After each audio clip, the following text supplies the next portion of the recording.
No coração da cidade, em uma rua estreita e escura, havia uma loja peculiar. Era pequena e escura, com um toldo desbotado, projetando uma sombra sinistra sobre a entrada. Atrás do balcão estava o dono, um homem de rosto severo e olhos vazios. Ninguém jamais o viu esboçar um sorriso. Seu nome era Silas, um enigma para todos. As pessoas o procuravam por seus produtos raros, mas evitavam contato visual, exceto por uma jovem chamada Elara. Com olhos brilhantes e um espírito aventureiro, Elara era diferente. Elara visitava a loja com frequência, sempre observando Silas com a sutileza de um beija-flor, tentando decifrar a tristeza em seus olhos, profunda como o mar. Ela comprava bugigangas sem importância, apenas para ter a chance de trocar algumas palavras com ele, como quem joga migalhas para um passarinho arisco. Silas, por sua vez, a tratava como tratava todos os outros, com uma indiferença educada e distante, como se estivesse cercado por um muro invisível. Mas Elara percebeu algo, um detalhe que ninguém mais notou. Um leve tremor nas mãos dele, um olhar fugaz em direção a um canto escuro da loja, como se estivesse escondendo um segredo. Ela sabia que havia uma história ali, uma história que o consumia por dentro. Algo que ele escondia do mundo com a mesma determinação que um jogador de futebol defende o gol. E Elara, teimosa como uma mula, estava determinada a descobrir o que era. Elara começou a perguntar sobre Silas, discretamente, como quem colhe pitangas no quintal do vizinho. No início, as pessoas hesitaram em falar, com medo de despertar o boitatá. Mas a persistência de Elara, firme como a floresta amazônica, e a promessa de discrição, silenciosa como uma noite sem grilos, acabaram por abrir algumas bocas. Tragédia! Sussurrou a velha dona da taverna, com a voz trêmula como um cafezinho na xícara. Ele perdeu tudo, coitado. Maldição! Disse o ferreiro, evitando o olhar de Elara como se ela fosse um saci pererê. Dizem que ele fez um pacto com forças das trevas, lá na encruzilhada. Elara não deu ouvidos aos boatos, fantasiosos como um conto de Monteiro Lobato. Ela sabia que a verdade era muito mais profunda, muito mais humana, como um samba de cartola. E ela estava mais determinada do que nunca a encontrá-la, com a mesma garra de um pescador que luta contra a correnteza. Um dia, Elara encontrou a chave para o passado de Silas, a peça que faltava no quebra-cabeça. Entre as bugigangas empoeiradas em uma prateleira alta, como se estivessem escondidas do mundo, ela viu um pequeno espelho de prata, ornamentado com entalhes intrincados que pareciam contar uma história silenciosa. A imagem refletida estava distorcida, turva, como um sonho que se esvai ao acordar. "Quanto por este espelho?" ela perguntou a Silas, sua voz suave como a brisa do mar. Silas olhou para o espelho, seus olhos opacos brilhando com uma pontada de dor, como se tivesse sido atingido por uma flecha. "Não está à venda", ele murmurou, sua voz rouca como um violão desafinado. Elara insistiu, oferecendo a Silas mais dinheiro do que ele poderia recusar, uma fortuna digna de um rei do café. Ele hesitou, então suspirou, derrotado como um time rebaixado no Brasileirão. "Ele pertencia à minha esposa", disse ele, sua voz quase inaudível como um segredo sussurrado ao vento. Ela adorava este espelho, era seu objeto mais precioso.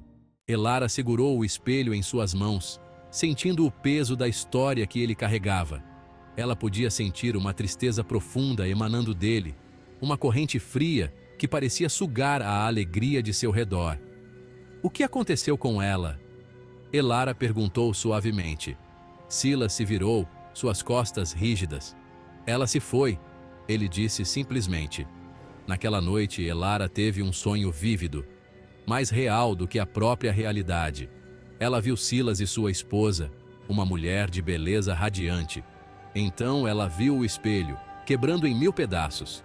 Elara acordou com o coração acelerado, como se tivesse corrido uma maratona. Ela sabia que o espelho guardava a chave para o mistério de Silas. No dia seguinte, Elara voltou à loja de Silas, movida por uma força que ela não conseguia explicar. Ele parecia pior do que o habitual, com olheiras profundas e uma palidez doentia. "Você está bem?" Ela perguntou preocupada. Silas acenou com a cabeça, mas Elara podia ver que ele estava mentindo. Ela decidiu arriscar. "Eu tive um sonho estranho com o espelho." Silas congelou, seus olhos se arregalando. "Não foi um sonho", Silas sussurrou, sua voz rouca de emoção quebrando o silêncio como um trovão no meio da noite. "Foi a noite em que ela morreu." Ele gesticulou para um canto escuro da loja, um lugar que Elara nunca tinha reparado antes. E lá, pendurado na sombra como um fantasma esquecido, estava um retrato. Ela se aproximou, seu coração batendo forte como um tamborim no carnaval.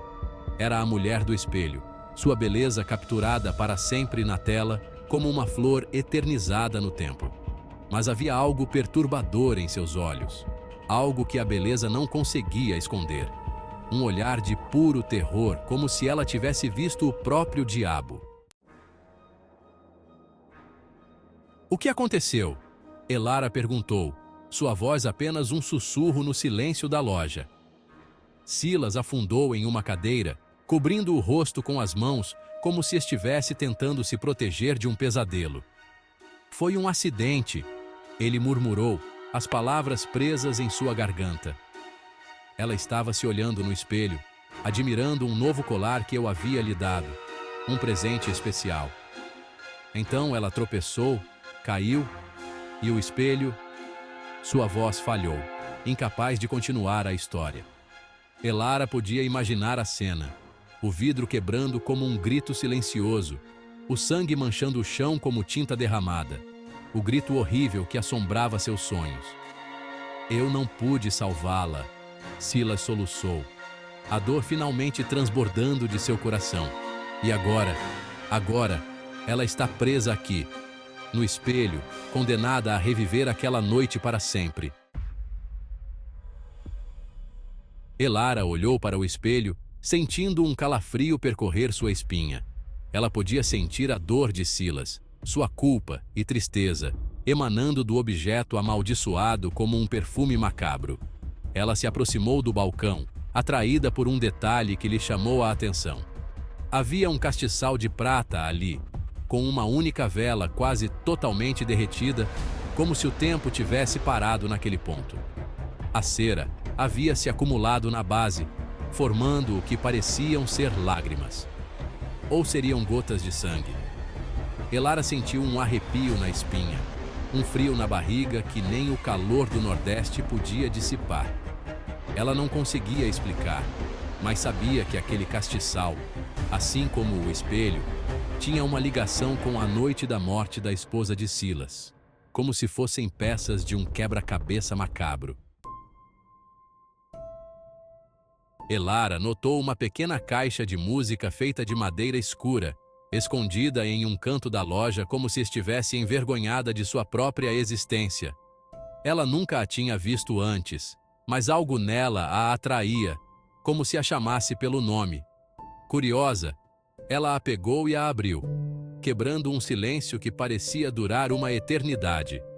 Uma melodia doce e triste começou a tocar, parecendo ecoar a dor de Silas, a tristeza que impregnava cada canto daquela loja.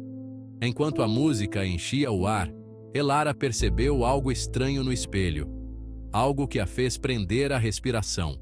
O reflexo no espelho distorcido parecia mudar, tomar forma, como se a realidade estivesse se desfazendo diante de seus olhos.